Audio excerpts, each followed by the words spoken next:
How's it going, YouTube? Purpose here, bringing you guys another rulings video. Today, we're gonna go over what I call combo rulings.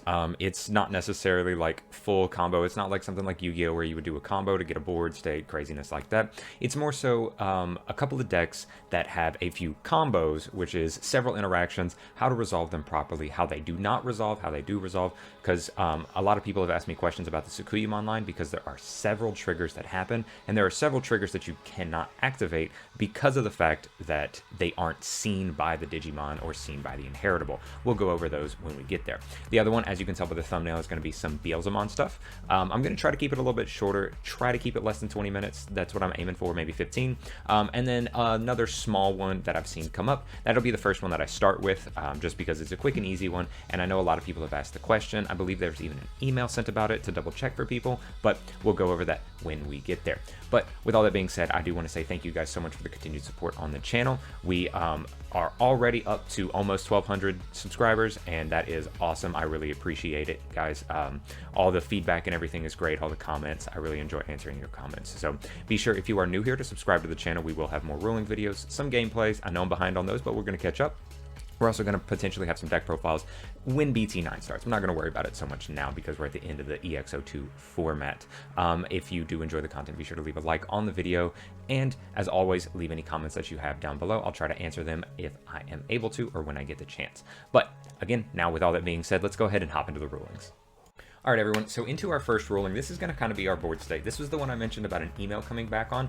It's a very prevalent question because a lot of people have been enjoying playing the deck. If you can kind of see the cards, you kind of know what deck we're talking about. And I've had the question come up. Pardon, the only card on the field that is not alt art. It triggers me too. I know it's going to trigger a few of you. All that being said, let's go ahead and hop into the rulings. So our board state is as follows. We have a Titamon on player B side of the field. Player A is going to have a Rise Greymon and a Takato. For those of you that do not know, Titamon does not matter here in this exact scenario, and the only thing we're worried about here with Rise Greymon is it's inheritable, which states when attacking, if you have a Tamer in play, one of your opponent's Digimon gets minus 2,000 DP for the turn.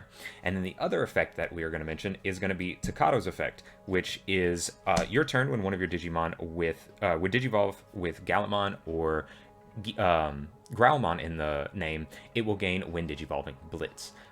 So what really matters here is the fact that Titamon is 12k. This is our board state, and in our hand we have Magidramon. This is EX02 Magidramon, which states the main thing that we're worried about here is when Digivolving, delete one of your opponent's Digimon with 10k or less DP.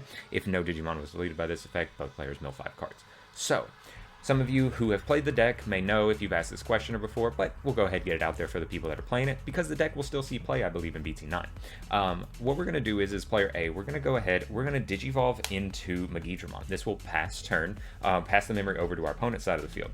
On this, will trigger 2 effects, since Takato is activated, and Takato will give Magidramon Wind Digivolving Blitz. So Magidramon has his Wind Digivolving effect and Blitz. So in this scenario, if you activate his Wind Digivolving effect first, you will have nothing to be able to delete. You'll mill 5. You wouldn't be able to delete the Titamon. It is, in fact, 12k. But if you activate Blitz first, which is what we're going to do for this scenario, we'll activate Blitz with Magidramon first. So this leaves our other Wind Digivolving effect pending, and now we have to resolve all of our Wind attacking effects, which, because we have a Rise Greymon in source and a Tamer, Rise Greymon will be able to give -2 to the Titamon, putting it down to a 10k. Now, before our attack actually goes through, we have to go back and finish resolving all of our other pending effects, which the only one we have pending is Magidramon's Wind Digivolving effect to delete a 10k. Well, at this point, since Titamon is in fact a 10k DP Digimon because we reduced its DP by 2,000, then Magidramon's Wind Digivolving effect will be able to delete Titamon, sending it to the trash, and then our attack will continue. Even at this point, you can go ahead and suspend Takato since the Digimon was deleted to gain a memory, finish your attack. So this is just an interaction where you have to know exactly how your Wind Digivolving and Wind attacking effects start with the Blitz. So Blitz, Rise Greymon will then be able to trigger and activate because you're in the attacking state. And then you'll have to resolve that first before you go back to the other Wind Digivolving effect, unless you activated it prior without a legal target. So fun little interaction. I know a lot of people will try to use this in the deck, and I felt like it was important to go over because I'd seen a bunch of people ask the question. All right, so now something that I know a lot of people have asked me about that is very important for the people that really like the Renamon line. They want to know some of the timings and how to activate them in the proper order, what works, what doesn't work. So this is a big combo that I feel like is important to go over, and I've had plenty of people ask me questions about this. Our board state is as follows. We're not going to worry about what's on our opponent's side of the field. It's not really going to matter in this situation for what I have going on, but it's just so you know, it could be anything on the field or it could be nothing on the field. Our board state is this. We have two Rikas. In one scenario, one will only be necessarily. In the other scenario, I may put two. And then our stack is as follows. We have Viximon.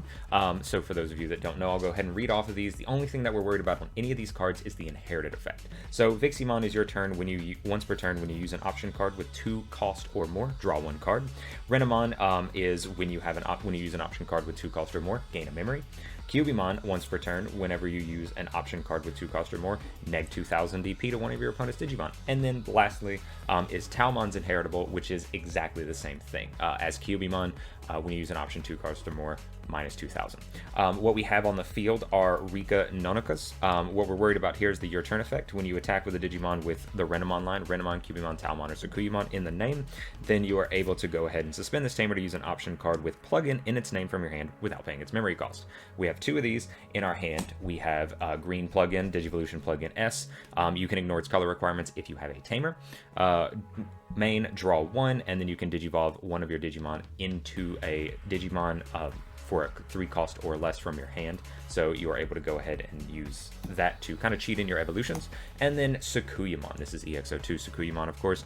A couple effects here. When digivolving, unsuspend one of your Digimon. For each tamer you have in play, return 1 option card with plugin in its name from your trash to your hand. And then your turn, when you use an option card with a cost of 2 or more, one of your opponent's Digimon gets minus 3000 DP for the turn.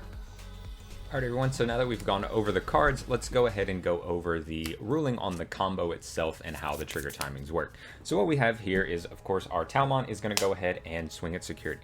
This triggers both of our Rikas. So they only one can activate at a time, so that's an important for the following example, but you'll trigger your Rikas and then you'll suspend your Rika to go ahead and use your plugin. This will then trigger a few things. You'll of course have to activate your plugin. In the old ruling, this would cause a bunch of craziness, but we're not going to worry about the old ruling. We're going to worry about the current ruling and what it is effectively processed as. So we'll go ahead and use the plugin, we'll draw a card off of our deck, and then we'll go ahead and digivolve our Talmon into Sukuyamon. Now plugin goes to the trash, and of course we draw for our digivolve. So at this point, our order of triggers looks like this thanks to the new ruling. We have Viximon, Renamon, Cubimon. They have all triggered and the Wind Digivolving effect of Talmon. Remember, in the new updated ruling, these don't have this weird trigger window. They have the they trigger at the same time as the Wind Digivolving effect, basically. So we have Sukuya's effect to restand and grab an option card back or plugin back. Cubimon's -2, Renamon's memory gain, and Viximon's draw. So at this point you can resolve them in any order and go ahead and unsuspend, add this back to hand. -2, remember this is a mandatory effect, so if your opponent doesn't have a Digimon or maybe there's something you don't want to delete, you have to target a valid target if there is one, and even if there's no target, you still have to use the effect. Even if you want to try to save it for later, you can't really because it's already used up. And then gain a memory and draw a card off of Viximon. Now, at this point, I want to point out that the Sukuyamon and the Talmon both do not trigger. The reason for this is because you've used the option card before the Sukuyamon's Your Turn effect and the Talmon's Inherit effect were actually able to see it being used. So because of that, you're not able to get the extra 2000 minus and the extra minus from the Sukuyamon because they weren't there, they weren't active, they weren't able to see the effect, the option card being used when it was actually used. Sure, the Talmon existed, but the Inheritable didn't exist. Technically. So at this point, you won't be able to trigger those two. Now, if you want to, you can still suspend the other Rika to use another plugin. I only have Digivolution plugin, but you could still go back to the second Rika, suspend it to use, say, like blue plugin or red plugin, so that you can finish this attack with Sukuyamon. Because they did both trigger, you did actually have a Talmon attacking, so you are able to go ahead and suspend the second Rika. So, but that is it for that example, but I did want to go over kind of a different scenario where maybe you would be able to of course, when you did that first one, or that follow-up one, and you used the second plugin, then the Talmon would be able to trigger. But I wanted to go over, again, with double Rikas and how they would help to climb up and how they would allow to trigger, because they both trigger independently of one another, or they trigger and then you activate them independently, I should say. So in this scenario, we're going to go ahead and have a Cubimon, Renamon, and Viximon, same general stack. We'll go ahead and attack with the Cubimon. This, of course, triggers both Rikas. So you can suspend the first Rika and using a plugin. Now in this scenario, I'm going to have two plugins in hand. We'll use the plugin, we'll draw our card, we'll Digivolve our Cubimon into a Talmon. Now, at this point, let's say we don't have another Rika in hand. We finish resolving this. We draw for our Digivolve for our Talmon, and we draw a third Rika. So at this point, Talmon is able to, your pending activations are Talmon, Renamon, and Viximon. So let's say you draw the Rika off the Talmon or the Viximon. If you draw it off the Talmon, great. If you wait, again, this is like in the previous ruling example where the Viximon would be able to draw you a card now, and then you would be able to maybe play it off of the Talmon effect to play a third Rika. It is important to note, in this scenario, this Rika is not able to trigger. It was not there when the Cubimon declared the attack, so it will not be able to actually trigger. So this Rika isn't going to be able to do anything, even though it was just played, and we're attacking with a Talmon, Cubimon, or Sukuyamon, it still won't be able to trigger because of the fact that it was played after the attack was declared. Now, that being said, we still have one more Rika that we are able to suspend. Now remember, this Cubimon is not able to do anything, but the second Rika is able to. So we're able to suspend the second Rika, use a second Digivolution plugin, go ahead, draw for the Digivolution plugin, suspend, play down or Digivolve into the Sukuyamon.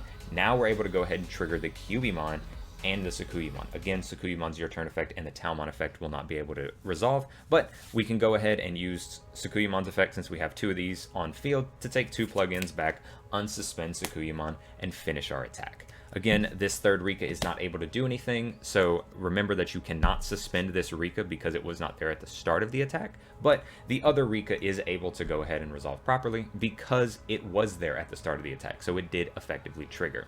Now at this point, you would continue with your attack and then be able to go on from there. So this is kind of a longer one, but the Sukuyamon line can do a bunch of wonkiness. I will also note that if something like has say the Sukuyamon had a when attacking effect, the same scenario as Hisaryumon with a Dorugorumon or an Alphamon would not be able to work. Since you warp into, or you Digivolve into it during the attack, it did not declare the attack, say something like a BT5 Lord Nightmon when attacking effect. That when attacking effect would not be able to trigger because it was not there at the start of the attack, similar to this Rika. I don't have that card here on screen, but I did feel like it was important to note. If you want to see exactly how that interaction works, go back and look at one of the previous videos where I go over how Hisaryumon keeps you from being able to Digivolve and then use the effect of the when attacking effect of the Dorugorumon in one of the previous videos. It's the same exact ruling. It's the same scenario where it wasn't there at the start, so it won't be able to trigger and activate. All right, everyone. So now onto a fan favorite deck, a deck that people love because they love Beelzemon, they think he's cool, and understandably so.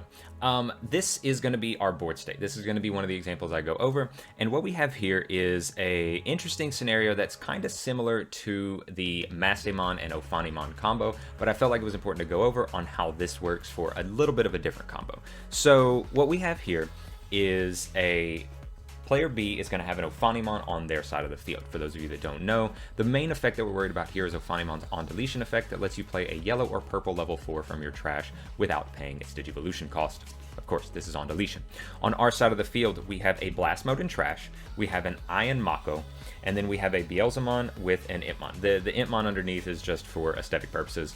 Mainly, it's just the fact that we have a Beelzemon with an Iron Mako on field. For those of you that don't know, Iron Mako's effect, this is what we're worried about here. Your turn, when you attack with a Digimon, you may suspend this tamer to trash the top card of the deck. Then if the attacking Digimon was Beelzemon, you can Digivolve it into a Blast Mode from your trash without paying its Digivolution cost. And then we have a Blast Mode in trash, which says, when this card is trashed from your deck, delete one of your opponent's level 4 or lower Digimon. That is important for this example. And then we also have, when Digivolving, delete all of your opponent's Digimon with the highest level. This is also important for this example. The your turn effect to gain the extra security attack is not, but it will be on screen if you want to see. Of course, our opponent does also have a Black Gatomon in trash. This is for the example. And the top card of our deck is going to be a Beelzemon Blast Mode. This is all important. So in this example, player A is going to go ahead and attack player B. This will trigger Iron Mako. So we'll go ahead, suspend Iron Mako, trashing the top card of our deck, which is going to be a Beelzemon Blast mode. Now, this is important. Since you have to finish resolving the effect of Iron Mako first, this does not trigger and activate first. So we finish resolving Iron Mako. This is also another important thing. If you take the newly milled Beelzemon and digivolve it onto the, or Blast mode onto the Beelzemon, you will not be able to trigger its effect. This example only works if you have 2 Blast mode in trash. So in this example, we're going to go ahead and use the other Blast mode that wasn't just freshly milled and digivolve into Beelzemon Blast mode. Now, after the effect is finished resolving, we have 2 new triggers. We have the when digivolving effect of Beelzemon Blast mode, and we have the newly milled Beelzemon Blast mode. So, the when digivolving effect and his effect that when he is trashed from the top of the deck both trigger at the same time, as long as the milled Blast mode stays in trash. So at this point, you get to activate them in any order. What we're going to do here is we're going to go ahead, activate Blast mode to delete Ophanimon. Now, Ophanimon gets deleted, sends it to the trash. Now, since it is deleted, that is the newest pending activation. You have to finish resolving Ophanimon's on deletion effect first as the newest pending activation before you're able to go ahead and use the newly milled Blast mode effect, which will go ahead and then just play out a Black Gatomon. Of course, if it has an on-play effect, that makes this a little bit more complicated, but I wanted to make this a little bit simpler. So we'll play out the Black Gatomon. Now we roll back to the next pending activation, which is, of course, the Beelzemon Blast mode that lets me delete a level 4 or lower Digimon when it is milled. Now that there is a level 4 or lower Digimon, we can activate it, and it will activate successfully, deleting the Gatomon and then following through on the attack.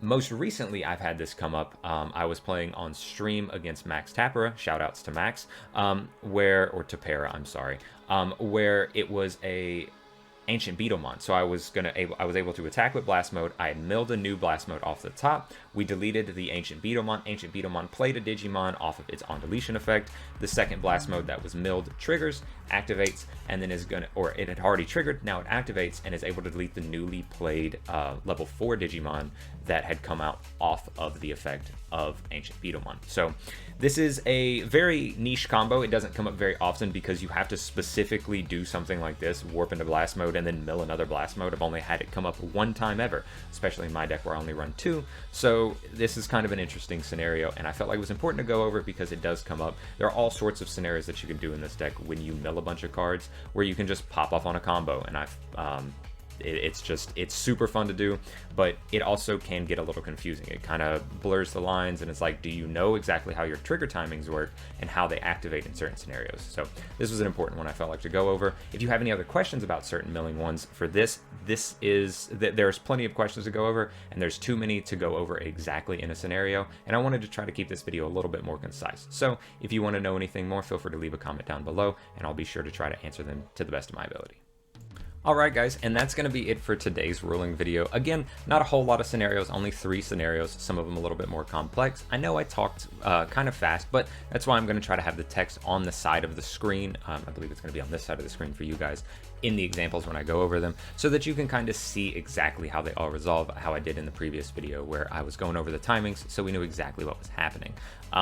Like I said, the Beelzemon one does have the deck has a whole lot of combos. You can mill certain things, you can pop off, you can keep milling, you can keep resolving effects. If you have any questions about how those resolve, just let me know, because it varies depending on mills, and you can have multiple effects trigger, you can have one effect trigger, you can have some effects that don't trigger properly because you played back out the Impmon or something like that. So all that being said, it can get a little complicated, so I just want to make sure that everybody knows exactly how they work. So if you have any questions, be sure to leave them, and I'll try to answer them down below. The video would have been significantly long. I could make a 15-minute video about multiple different combos you can do on that deck, and I want to try to keep these videos a little bit more varied so you can see how exactly multiple things work instead of just one thing, unless it is something like the previous video where we had a rulings update.